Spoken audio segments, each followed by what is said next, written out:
Do Jornal Público, este é o Soundbite. Ruben Martins. Da noite passada, o debate na RTP com todos. Viva Ana Sá Lopes. Viva Ruben. E viva Helena Pereira.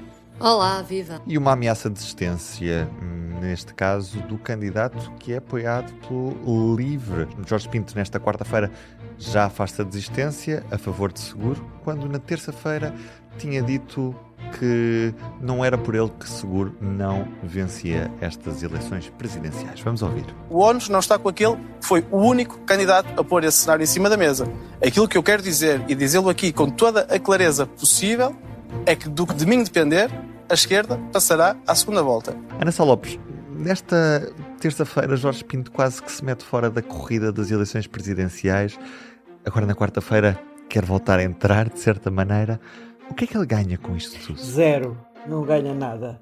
Aliás, perde. O Jorge Pinto tinha sido uma revelação dos debates presidenciais, onde se tinha percebido a sua preparação, a sua capacidade. Jorge Pinto era completamente desconhecido dos portugueses, obviamente era deputado, mas os portugueses não conhecem todos os deputados, nem sequer os jornalistas conhecem. Mas tinha sido uma revelação e agora perde, mostra uma enorme inconsistência na sua decisão de desistir ou não desistir. Isto já se tinha visto no início, em que ele tinha dito primeiro que admitia desistir, o que parecia uma posição aceitável, que aliás vários candidatos comunistas fizeram em presidenciais do século passado. Estão a lembrar, Carlos Brito desistiu a favor de Anes, Ângelo Veloso a favor de Salgado Desenha, Jerónimo de Sousa a favor de Jorge Sampaio, todos eles desistiram. Parecia-me normal que Jorge Pinto fizesse uma campanha, tal como fizeram esses candidatos comunistas, e depois desistisse a favor de Seguro. Depois daquela frase, não é por mim que Seguro não vence as eleições, e agora vir dizer qualquer coisa radicalmente diferente, quer dizer, ele descredibiliza-se a si próprio, descredibiliza-se totalmente. Porque logo de início, primeiro era que desistia, admitia desistir, depois só desistia se fosse ele o mais votado, o mais com capacidade de chegar a Belém, que desistissem em favor dele. No início, aquilo foi uma atrapalhada, enfim, depois como ele saiu bem dos debates, toda a gente relevou. E agora, diz ontem que não é, obviamente, quem será por ele, se Seguro não for eleito presidente, também será por ele, porque ele não desistiu. É ridículo. Fez uma figura ridícula e para quem o via, como eu, enfim, o vi ao ver como ele tinha tido uma prestação realmente muito de grande qualidade nos debates, podia ser claramente um potencial sucessor de Rui Tavares, no dia em que Rui Tavares decidir retirar do LIVRE. Eu acho que ele agora perdeu esse capital político com estes zigue-zagues. E será ridículo se ficar atrás de Manuel João Vieira, por exemplo, como algumas sondagens já indicam. Será totalmente ridículo e perde o seu capital político. É um absurdo completo. Ele devia ter aproveitado ontem o dia para fazer o que Ângelo Veloso, Jerónimo de Sousa, tantos outros fizeram. Se queria dizer aquilo naquele debate, não podia dizer a seguir eu como Presidente da República não sei o quê. Quer dizer, pareceu uma criança. E ele não é uma criança, é um homem com 38 anos ou 35 anos. Portanto, é absolutamente patético o que assistimos ontem. Helena Pereira, foi um erro para o LIVRE ter avançado nesta corrida presidencial com um candidato próprio? Eu acho que o LIVRE teve sempre desorientado no que diz respeito à questão presidencial.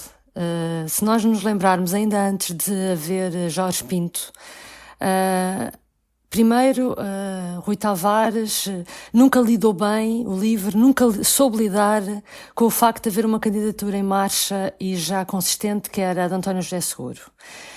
António José Seguro já estava em campanha há bastante tempo e o LIVRE continuava a dizer que era preciso haver uma nova candidatura de esquerda que fosse realmente agregadora, que era um discurso real, porque ignorava que a candidatura de Seguro, como ex-líder do PS, não podia, era difícil, isso seria difícil ignorar.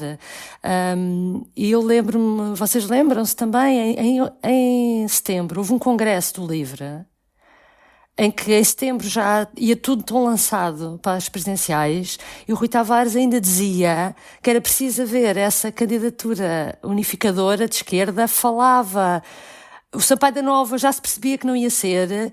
Falava de Mário Centeno e Elisa Ferreira. E mais nomes. Foi uma loucura, vocês e mais lembram-se nomes, disso? Até o dele.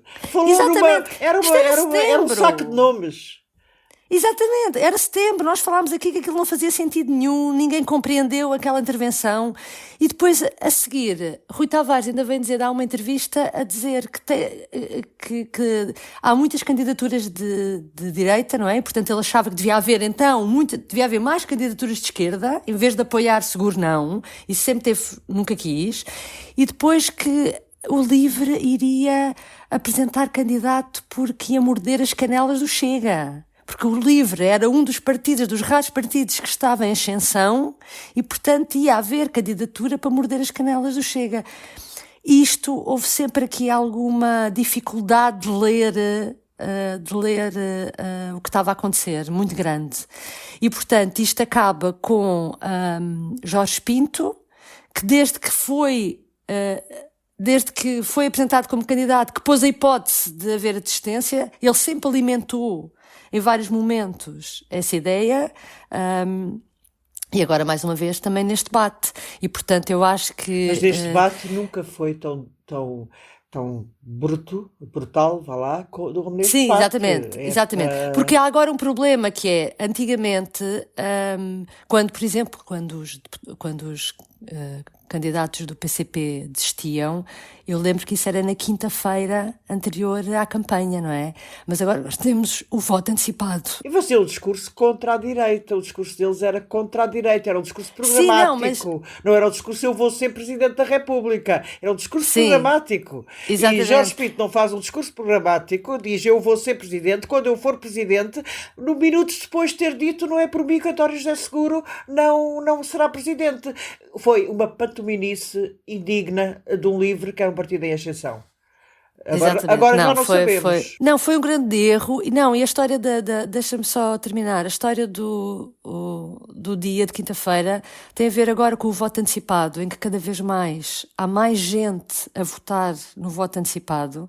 E significa que agora nas eleições, quando algum candidato quer desistir, tem que desistir muito mais cedo. Já não vai conseguir fazer 2 semanas de campanha e depois desistir. Portanto, vai fazer uma mini campanha que pelos vistos está a acabar já, não é? Porque agora depois disto vamos ter Jorge Pinto durante muito pouco tempo e não se percebe depois também o que é que vai ganhar Jorge Pinto, não é? O problema é esse, é o que é que o LIVRE ganha com esta encenação. Foi muito mal pensado desde o início. E mesmo os eventuais eleitores que votariam nele provavelmente mudaram de ideia. Aliás, nas últimas 48 vocês lembram-se, o LIVRE anunciou tão tarde o seu candidato que depois teve imensa dificuldade em angariar as 7.500 assinaturas necessárias para formalizar a candidatura, porque isto tudo foi foi muito mal pensado desde o início. Não, isto é uma tragédia ontem, de facto. E de facto o LIVRE era um partido em ascensão.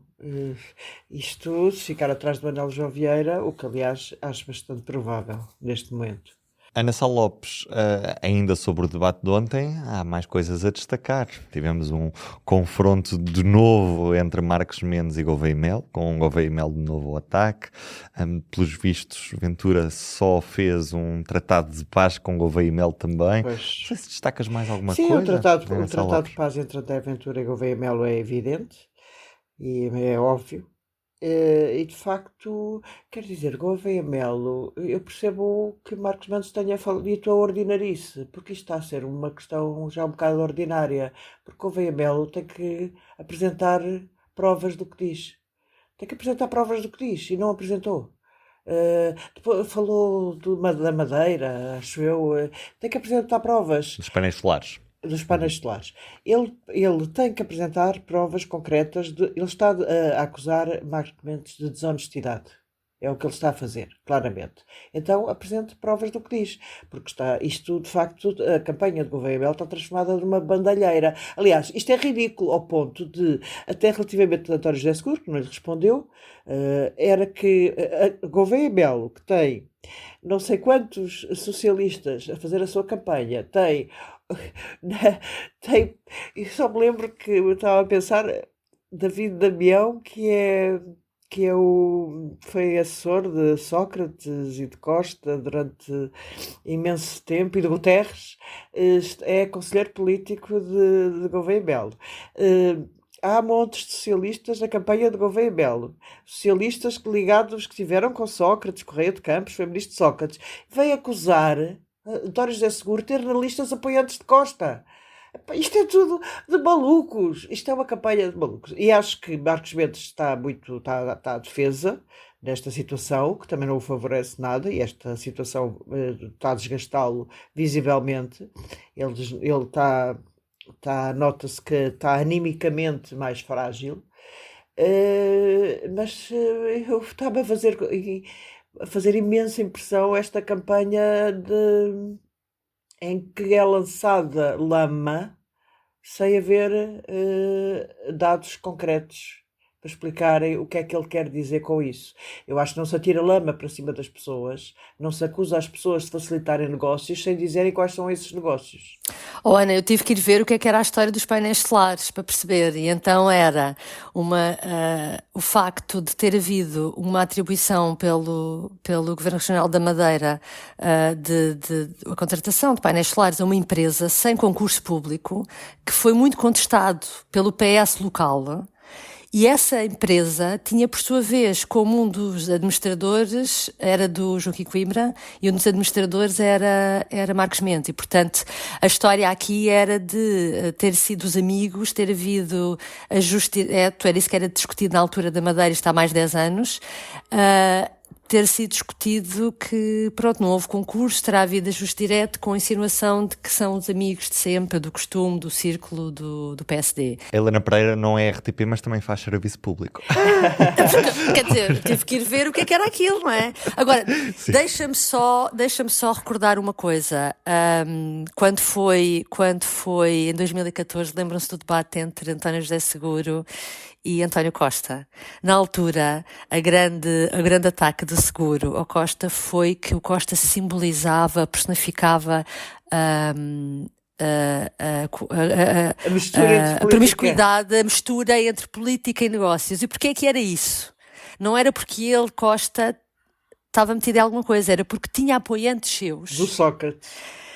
Não, apoiantes de Costa, como Nuno Godinho de Matos, que eu também fui recordar, Nuno Godinho de Matos, que era administrador de uma empresa do BES e, por sua vez, tinha estado também no negócio da Ferrostal dos submarinos e mais noutro negócio qualquer. E, portanto, era por causa disso que Seguro dizia que Costa tinha a ver com os negócios. Olha que isto também não é muito diferente daquilo que o Gouveia e Melo agora está a dizer.